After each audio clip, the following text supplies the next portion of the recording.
Da. Ubedove karte? Nemam ništa.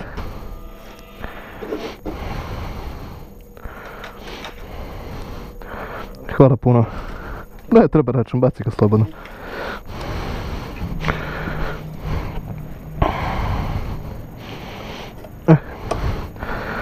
Dobro večer svima. Najmanje ovdje iz Dropisa. Testiramo kako se čujemo i vidimo posle nekog dužeg perioda. Evo, upravo smo sipali u full rezervoar. Šta kaže, 1335 dinara. Oko 7 litara čini mi se. Da. Ništa. Nove čizme. Maglenke. Opa.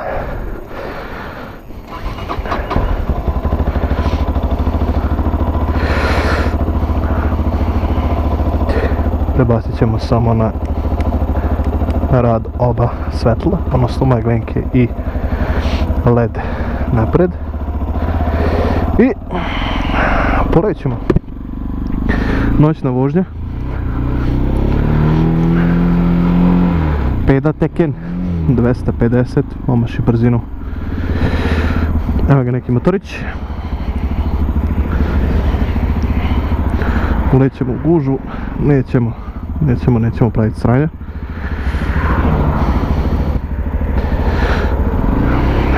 I krećemo u samu akciju. Idemo do grada. Bili smo na odmoru nekih, ajde kažem, 3 do 4 dana u Takovu. Išli smo malo da sređujemo dedovinu, da vas puno ne smaram. Jednom ćemo napraviti turu do tamo, to mi je lijepa želja. Gledat ćemo kad bude lijepo vreme, pa ako Bog da snimamo ceo put. Šta se trenutno izmenilo na pedi? Pretjerano ništa, ali ono što znam je da sam kupio kako je ovi to zovu, dijagnostiku, odnosno kupio sam kinesku kopiju same dijagnostike, koja mi iskreno radi najbitniji deo posla, to je da mi pročita sve greške i da ako po potrebi obriše sve greške koje trenutno motor ima.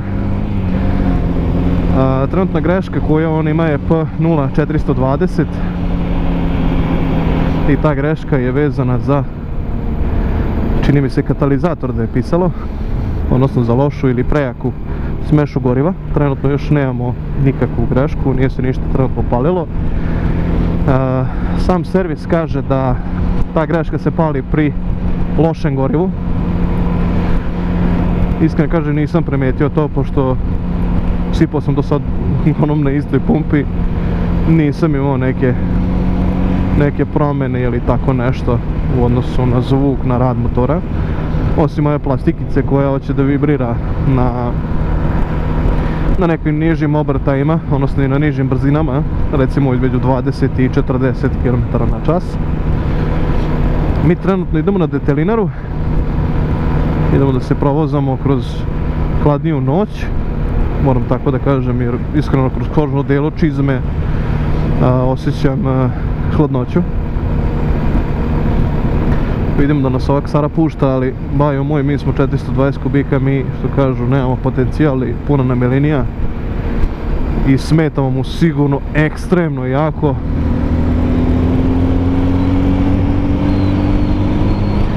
Jer ova svetla ubijaju, ali stvarno ubijaju. Moj prijatelj Dejan Lačak, pominjem ga i krstim ga već više puta. Otvorit ćemo kacigu, možda se malo bolje čujemo.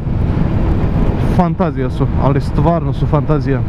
Od same snage koju bacaju u daljinu, koju sam eto ja uspeo nekako da namestim, eto za nekih 1800 dinara na Kineza instalirate kinesku opremu i to radi.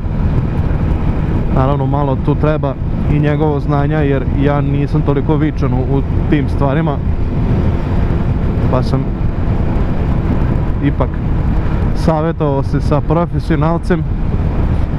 Ono što mi definitivno i dalje fali za neku ovako hladniju vožnju, odnosno za noćnu vožnju, je upravo šal ili ti taj neki deo koji se stavlja između kacige i kožnog odela.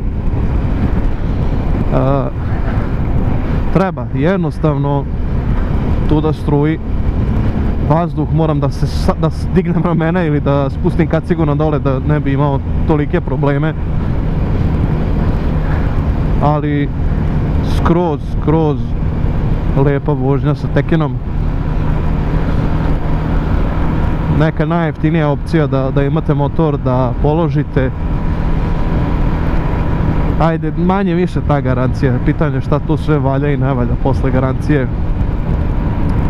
Svaki motor i auto se pokvari u nekom momentu i jednostavno samo neko vaše znanje i informisanje o tom motoru, njegovom stanju, njihovim tehničkim specifikacijama i rješenjima kako se kače plastike, dotežu neki lanci, da li se svetla viljuške dotežu na ovaj ili onaj način.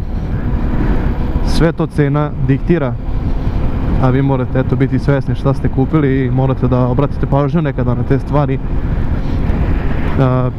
Znamo i neću još da pominjem da PD ima taj problem da kad izađe, to jest kad dođe u Srbiju, stručnjaci u Srbiji kada je sastavljaju, to često bude samo ajde dotegne, to ide u salon. Tako da bože moj, šta vam prodavac kaže, vi to držite s rezervom i bolje da pogledate sve šrafove, sve matice, sve što možete da dotegnete i obratite pažnju posle svake, u početku eto prvih 200-300 km kada i oni kažu da obratite pažnju, odnosno da idete na prvi servis kako ne bi došlo do ozbiljnijih problema. Da, poslušajte ih, mislim ne bi bilo baš zgodno da vam otpadne neki deo, da vam se čuje. Eto, bilo je nekoliko primjera po YouTube-u da je jednostavno čovjek vozio i samo otpao neki deo na motoru, kao što recimo ova zajebancija. Ali dobro, mislim, cena diktira. Šta smo radili eto u Takovu, jednom kažem kad se provozamo, mogo bi da vam pokažem. A šta je meni da dosta reste vožnje motora, kupio sam čizme, mislim da se zovu Pro V2 Venucci. Uglavnom probao sam keca, probao sam razne čizme, nijedne me nisu odgovarale zato što imam list kao nosorog i treba mi taj adapter gore za listove i pizdeo sam jer ne mogu u nekom tom mom cenovnom rangu, lupam opet do 100 evra, da nađem neke čizme koje su, kažeš, u prikladnom stanju, da nisu kaubojke, da nisu, ne znam, ono nošene na istovar i utovar cementa i maltera. Znači samo nešto kulturno. Jako lepa outfica. Razumijem opet i da je drastično smanjen kvalitet na GoPro 4 koji upravo gledate, jer mrak je, razumem. Ali eto, imam sad potrebu malo da se ispričam za YouTube, pa što da ne, vidjet ćemo da li ćemo opet praviti onako klipove od 1.000.001 nastavka. Da li uletiti ovako? Kako da ne?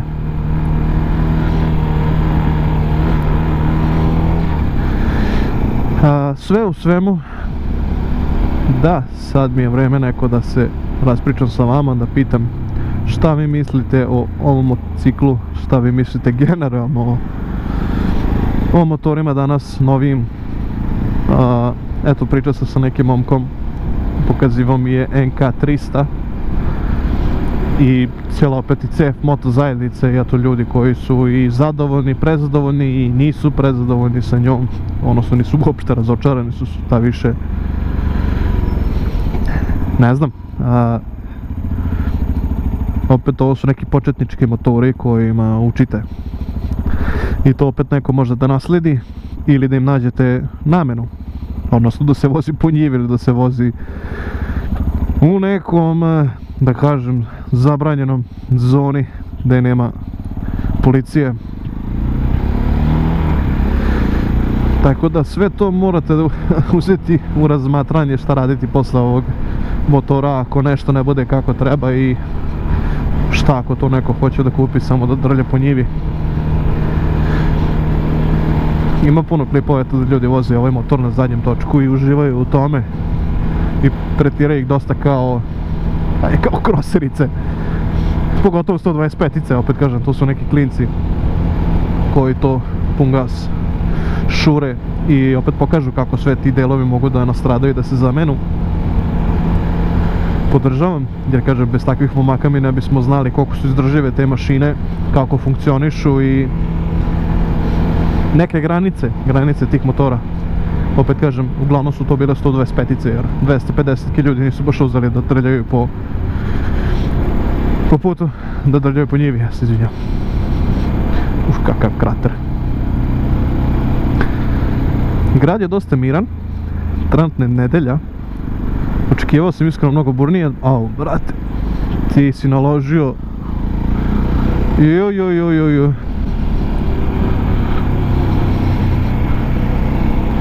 Brat je naložio ođak iza sebe. Strašno. Opa, crveno, svaka čast. Ništa. Idemo među prvima.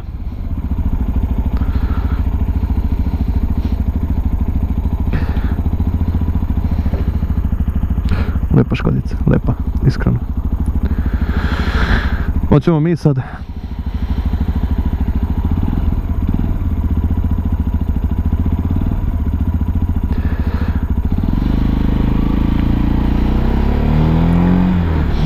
I opet je malo smiješno mene vidjeti u full koža modelu, u čizmama na 250-ci.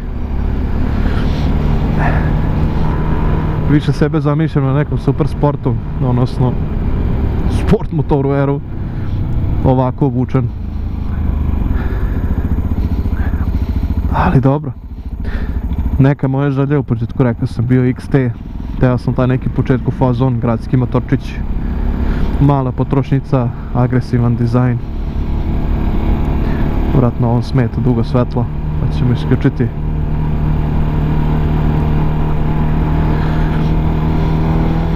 Ali za moj budžet tada, Peda Teken i za situaciju je bila bolja opcija. Zaobićemo gužvu. Gledamo i Srbu na TikToku, počeo je dečko i da snima po YouTubeu malo te vožnje sa njegovim motorom. Mislim da je u 600 neka Honda. Nažalost nisam ispratio, nisam ni vidio motor u stvari kako izgleda, šta on vozi, ali vidio sam da jako riskantne situacije ulazi sa motorom i agresivno vozi i to jako lepo izgleda i anksioznost ljudi koji gledaju sve to preko njegove kamere, jako interesantno. Ovdje ćemo definitivno da usporimo jer ovo kliza sve, ima milion rupa. Moj Novi Sade. Da li mi možemo ovog autobusa da malo prevarimo? Možemo. Zdravo, brate. Glovo.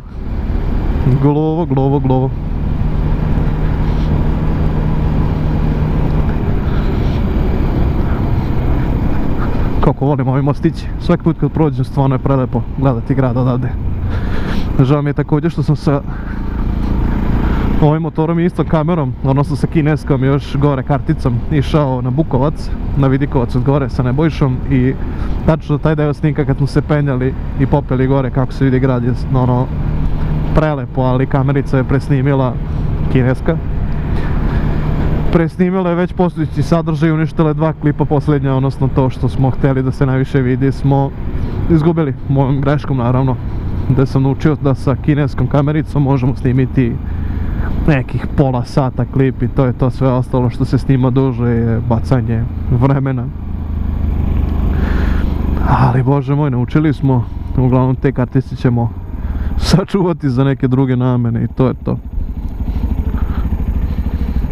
Svaka čast. Kako lepa, brate. Šiš.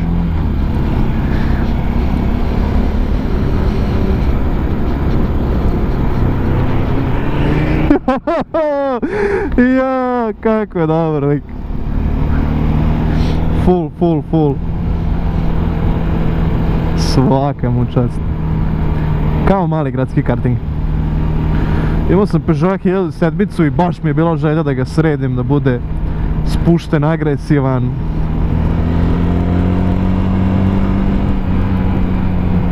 Ovo se računa kao žuto.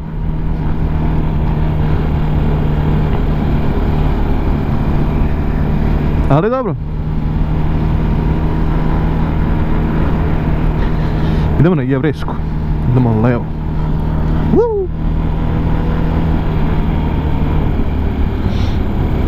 Brutalna su svetla. Brutalna.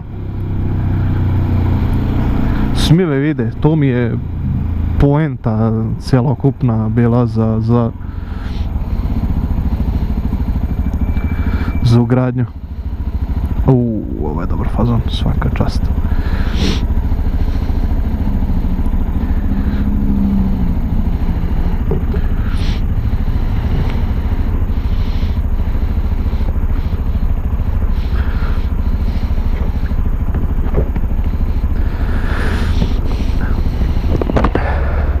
Šiber ti je top. Šiber. Ajoj. Kidanje auto. Ideš na Mišeluk? Na Mišeluk ideš?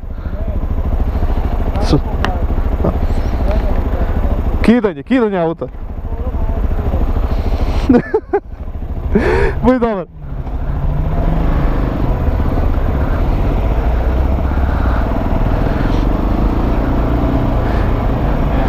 Svaka čast.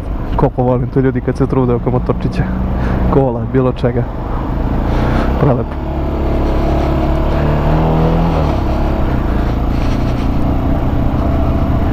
Ćao. Novi Sade.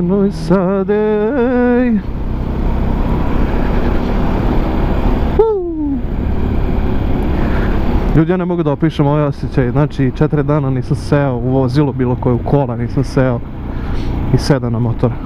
Znači, koji vibe, brate. E sad da sam Srba DR, to bi se već cinculilo levo desno, provlačilo. Ali ovo je bukvalno laganica. Ideš po ograničenju, brate. Što nije namenjeno, naravno.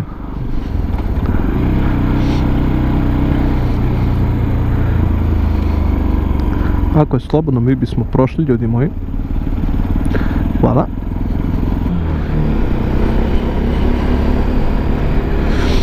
Verujem da je snima katastrofa, da se ništa živo ne vidi.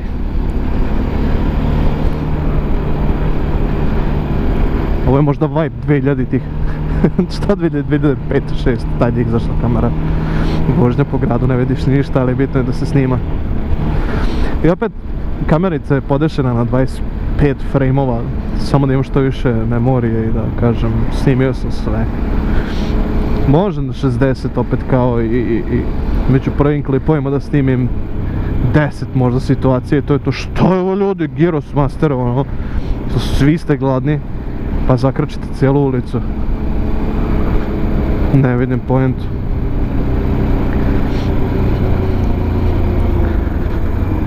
Klasikice.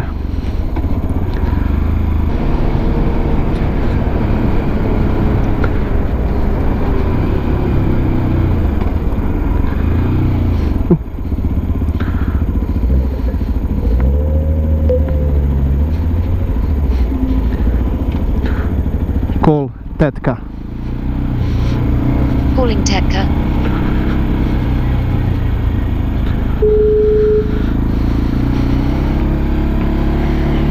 Molim, Može da izađe cika samo da mi otvori. napor je ona. Odlično. Ništa. Ajde. Ajde.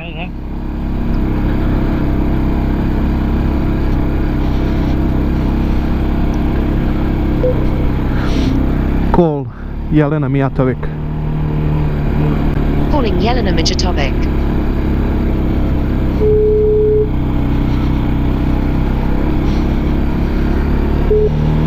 Molim, Di si? evo u dvorištu, čekam te. Možeš da otvaraš. Evo, sad nemo, sam ubola. Ne, drugo. Evo ga. Opa, isprave.